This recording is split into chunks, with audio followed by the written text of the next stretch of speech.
तो भोपाल से ये लाइव तस्वीरें आप देख पा रहे हैं, जहां पर आज प्रधानमंत्री नरेंद्र मोदी जीआईएस का शुभारंभ करेंगे। ग्लोबल इन्वेस्टर समिट 2025 का आज शुभारंभ होगा और मानव संग्रहालय में इस वक्त अलग अलग देशों के डेलीगेट्स पहुंच चुके हैं। प्रधानमंत्री नरेंद्र मोदी खुद भी वहां पर मौजूद है। तो राष्ट्रीय मानव संग्रहालय से ये लाइव तस्वीरें, प्रधानमंत्री मोदी आज ग्लोबल इन्वेस्टर समिट का शुभारंभ करेंगे। मध्य प्रदेश में निवेश की अनंत संभावनाओं पर यह खासतौर पर फोकस है। तो कार्यक्रम में कई दिग्गज शामिल हुए हैं, उद्योगपति पहुंचे हैं, अलग अलग देशों से जो उद्योगपति हैं वो यहां पर पहुंचे हैं। मानव संग्रहालय की ये तस्वीरें भोपाल से लाइव इस वक्त आप देख पा रहे हैं। मध्य प्रदेश में निवेश के लिए खासतौर पर जीआईएस 2025 का आज शुभारंभ करने के लिए प्रधानमंत्री पहुंचे हैं। माननीय प्रधानमंत्री जी को आप एक अंग वस्त्रम भेंट कर उनका अभिवादन करें। Ladies and gentlemen, please join us as we extend our heartfelt gratitude माननीय प्रधानमंत्री जी को आभार व्यक्त करते हुए, और इसके साथ साथ एक विशेष स्मृति चिन्ह माननीय प्रधानमंत्री जी को भेंट की जा रही है। देवी सज्जनों, इस कलाकृति में जटिल विवरण के साथ महाकाल मंदिर को भोपाल की प्रसिद्ध कढ़ाई जरी जरदोजी से तैयार किया गया है। ये एक ओडीओपी क्राफ्ट के रूप में मान्यता प्राप्त मध्य प्रदेश की समृद्ध विरासत का प्रतिनिधित्व करता है। बहुत बहुत धन्यवाद और स्वागत प्रधानमंत्री जी का।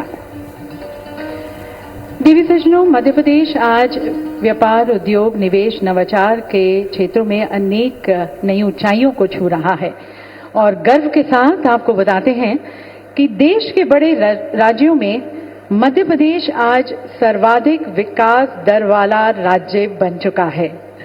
इस उपलब्धि के पीछे, इस माइलस्टोन के पीछे की इच्छा शक्ति, संकल्प शक्ति को आमंत्रित करते हैं हमारे माननीय मुख्यमंत्री आदरणीय डॉक्टर मोहन यादव जी को। आप सभी की प्रशंसा भरी तालियों के बीच में उन्हें आमंत्रित करती हूं उनके स्वागत उद्बोधन के लिए, जो हर घर में रोजगार और हर जिला में विकास के तर्ज पर विकसित मध्य प्रदेश और विकसित भारत की ओर प्रयत्नशील हैं। आदरणीय डॉक्टर मोहन यादव जी।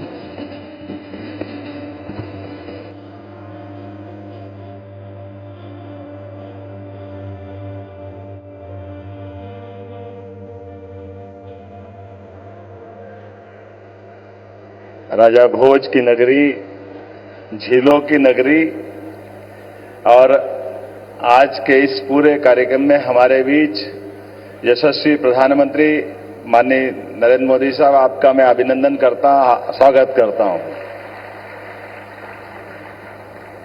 साथ ही विराजे गवर्नर माननीय मंगू भाई पटेल साहब, माननीय केंद्रीय मंत्रीगण, जिम्बाब्वे से पधारे हुए माननीय मंत्रीगण, इस सभागार में मौजूद सभी विभिन्न राष्ट्रों के राजदूतगण, अन्य अधिकारीगण, भारत सरकार के सभी केंद्रीय मंत्रीगण, मध्य प्रदेश सरकार के माननीय मंत्रीगण, माननीय सांसद, विधायक, देश और विदेश से बड़ी संख्या में पधारे इस निवेश के महाकुंभ के अवसर पर सभी माननीय उद्योगपतिगण, मैं आज के इस अवसर पर ग्लोबल सभी प्रमुख उद्योगपतियों, निवेश बंधुओं, यंग इन्वेस्टर और विभिन्न देशों के जनप्रतिनिधियों का स्वागत करता हूं, अभिनंदन करता हूं।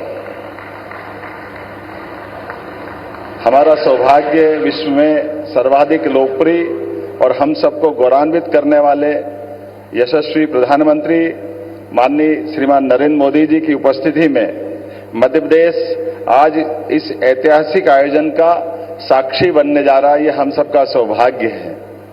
इसका महत्व और इस नाते से भी बढ़ जाता है, ये यशस्वी प्रधानमंत्री की उपस्थिति आज भोपाल में एक नया रिकॉर्ड भी बना रही है। आमतौर पर भोपाल शब्द को जैसे ही ग्लोबल या गूगल पे हम सर्च करें तो तुरंत भोपाल करते ही भोपाल गैस त्रासदी के माध्यम से एक अपनी अतीत की एक काली छाया को लेके हमेशा से अपने आप में यह कष्ट महसूस करता था। लेकिन आज माननीय यशस्वी प्रधानमंत्री की मौजूदगी के बाद अब भोपाल हमारी ग्लोबल रूप से एक अलग पहचान बनाने जा रहा है। मेरी अपनी ओर से बहुत बहुत बधाई, बहुत शुभकामना। ये आशीर्वाद आपको हमेशा हमारे लिए, भोपाल के लिए अब हमेशा अविस्मरणीय रहेगा।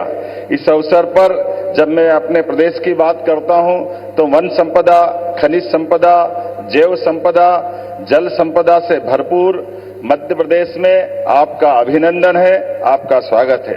देश के हृदय प्रदेश मध्य प्रदेश में भोपाल देश की स्वच्छतम राजधानियों में से एक, राजा भोज की इस नगरी में, झीलों की इस नगरी में पुनः आपका वंदन है, अभिनंदन है। यशस्वी प्रधानमंत्री श्रीमान नरेंद्र मोदी जी के नेतृत्व में और उनके मार्गदर्शन में मध्य प्रदेश सरकार सतत विकास और औद्योगिक निवेश की दिशा में लगातार अपनी निर्बाध गति से आगे बढ़ने के संकल्प को धारण करके गठन के साथ लगातार आगे बढ़ रही है। आज जब हो रही ग्लोबल इन्वेस्टर समिट, तो इसकी थीम ही अपने आप में उत्साहवर्धक है। अनंत संभावनाएं जो मध्य प्रदेश में उद्योग और निवेश की असीम संभावनाओं को दर्शाती है। अनंत संभावनाएं केवल एक विचार नहीं, बल्कि मध्य प्रदेश के प्रत्येक क्षेत्र में अवसरों की व्यापकता को दर्शाने वाला दृष्टिकोण है। आदरणीय प्रधानमंत्री जी ने सबका साथ, सबका विकास, सबका प्रयास, सबका विश्वास का मंत्र दिया है, जिसमें यह संदेश समाहित है, जब संभावनाओं के अनंत आकाश में हम सब मिलकर आशाओं की ज्योत जलाते हैं तो एक नहीं बल्कि सभी के आंगन रोशन होते हैं। और यही हमारी सनातन संस्कृति की गौरवशाली विरासत भी है। माननीय प्रधानमंत्री जी के नेतृत्व में भारत को 2047 तक विकसित भारत बनाने का संकल्प भारतवासियों ने लिया है। हमारा लक्ष्य देश को $35 ट्रिलियन की अर्थव्यवस्था बनाना है। ऐसे में विकसित भारत के इस लक्ष्य को प्राप्त करने के लिए विकसित मध्य प्रदेश समस्त प्रदेशवासियों के साथ अपना महत्वपूर्ण योगदान करने के लिए प्रतिबद्ध है। इसी अनुक्रम में हमने आगामी 5 वर्ष में राज्य की अर्थव्यवस्था को दोगुना करने का लक्ष्य निश्चित किया है, जिसको आपके आशीर्वाद से लगातार हम गतिशील हैं। 1 वर्ष पूर्व निवेश और औद्योगिक विकास की इस यात्रा को रीजनल इंडस्ट्री कॉन्क्लेव के माध्यम से बाबा महाकाल की नगरी उज्जैन से प्रारंभ किया। यह पहली बार रीजनल इंडस्ट्री कॉन्क्लेव की शुरुआत हुई, जिसके अगले क्रम में जबलपुर, ग्वालियर, सागर, रीवा, शहडोल, नर्मदापुरम जैसे संभाग केंद्र तो थे, लेकिन रीजनल इंडस्ट्री कॉन्क्लेव पहली बार जब हुई तो वास्तव में ये एक अलग प्रकार का हमारे लिए उत्साह और उमंग का वातावरण बना।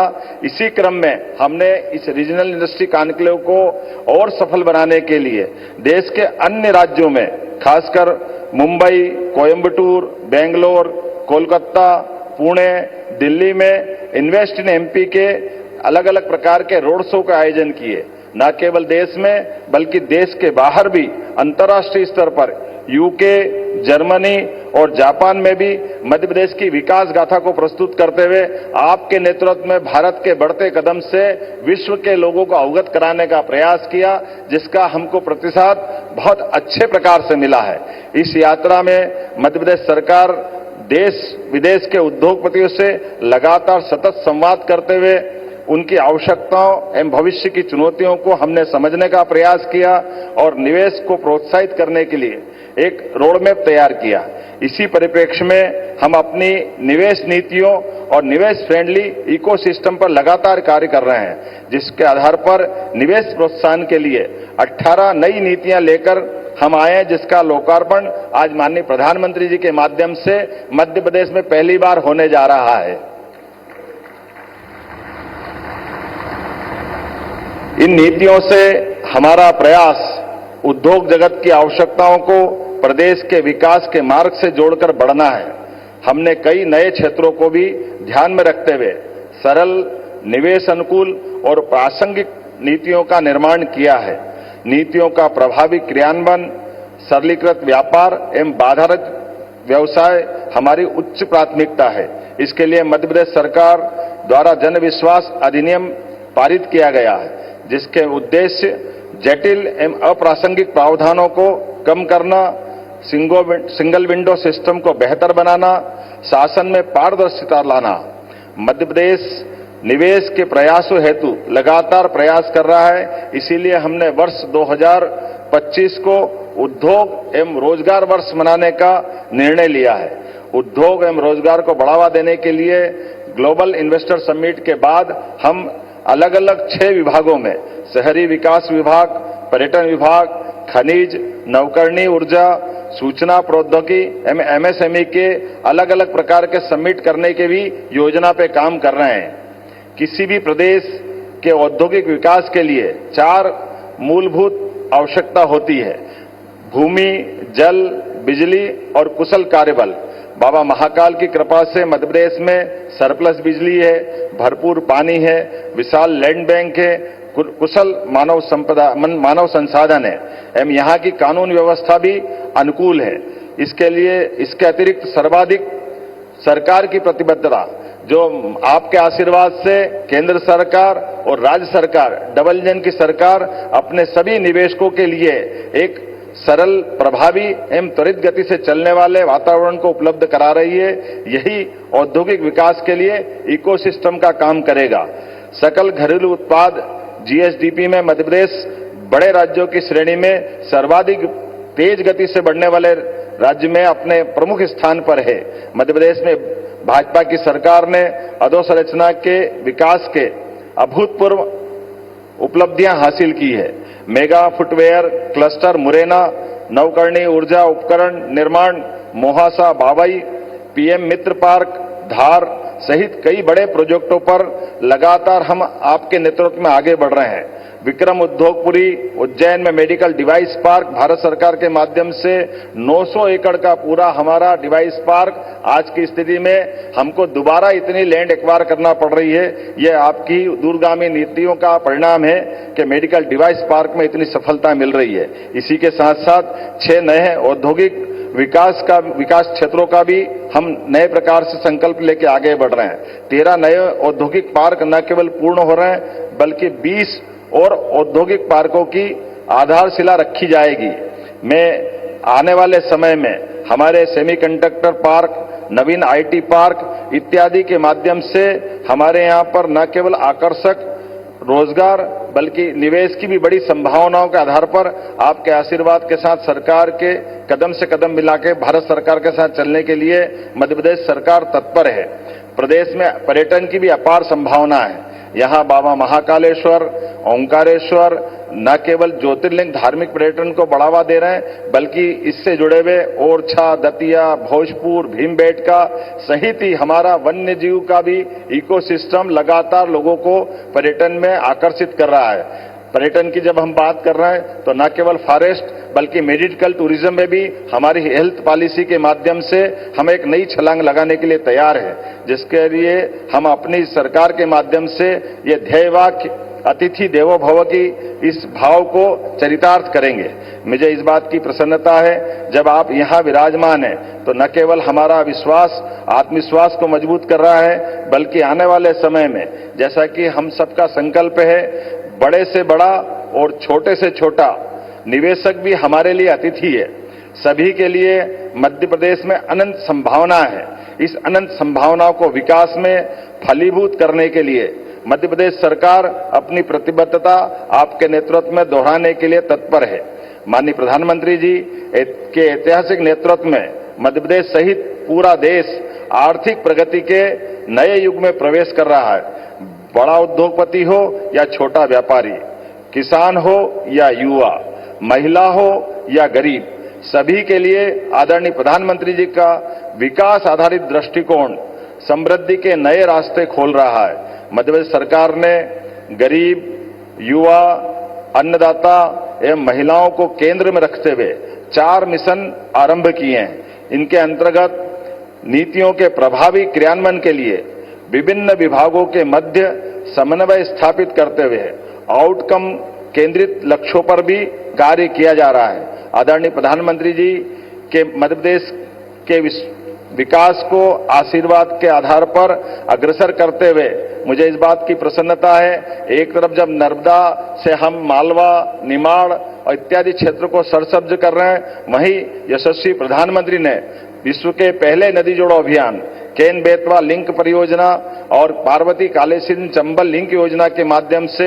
मध्य प्रदेश और पास के राज्यों को अलग से आशीर्वाद देकर के एक नई दिशा दिखाई है, जिसमें मध्य प्रदेश में 41 लाख आबादी को पेयजल की सुविधा मिलेगी, 9 लाख हेक्टेयर से ज्यादा क्षेत्र सिंचाई की उपलब्धता हासिल करेगा। साथ ही औद्योगिक क्षेत्र को भी जल की सुविधा उपलब्ध होगी। मध्य प्रदेश बिजली के क्षेत्र में भी सरप्लस स्टेट है। रीवा और ओंकारेश्वर के सौर ऊर्जा संयंत्र देश को रिन्यूएबल एनर्जी की नई दिशा दिखा रहे हैं। औद्योगिक इंडस्ट्रियल कॉरिडोर, उद्योग संरचना, शहरी विकास, हवाई सेवा, शिक्षा, चिकित्सा, नेशनल हाईवे, पर्यटन, पर्यावरण, कृषि सहित सभी क्षेत्रों में अत्याधुनिक तकनीक और गुणवत्ता के साथ प्रगति हमने सुनिश्चित की है। यशस्वी प्रधानमंत्री के नेतृत्व में मध्य प्रदेश को विकसित और औद्योगिक मध्य प्रदेश बनाने की यात्रा प्रारंभ हो चुकी है। विचारों से योजना के साकार होने तक, कृषि से सेमीकंडक्टर तक, निर्माण से लेकर निर्यात तक, आईटी से लेकर फिल्म टूरिज्म तक मध्य प्रदेश एक बेहतर भविष्य को आकार दे रहा है। मध्य प्रदेश ने अपनी भौगोलिक स्थिति, संसाधनों और अधोसंरचना के माध्यम से निवेश अनुकूल वातावरण निर्मित किया है, जो देश की प्रगति में भूमिका निभाने के लिए अपनी अग्रणी भूमिका निभाने के लिए तत्पर है। हमारे मध्य प्रदेश की विशेषता में यह है कि एक बार जो यहाँ आता है यहीं का आकर रह जाता है। हमारा मध्य प्रदेश ऐसा परिवार है, आप मध्य प्रदेश आए और मध्य प्रदेश के विकसित करने के संकल्प में सहभागी बने, इसी अपेक्षा के साथ मैं यहाँ हृदय से सभी पधारे हुए सज्जनों का आभार मानता हूं। मैं पुनः यशस्वी प्रधानमंत्री श्रीमान नरेंद्र मोदी जी का आभार मानता हूं, जिनके नेतृत्व में मध्य प्रदेश पुनः एक नई उड़ान लेने के लिए आगे तत्पर है। मेरी अपनी ओर से एक बार फिर सबका वंदन, अभिनंदन, बहुत बहुत धन्यवाद। भारत माता की जय।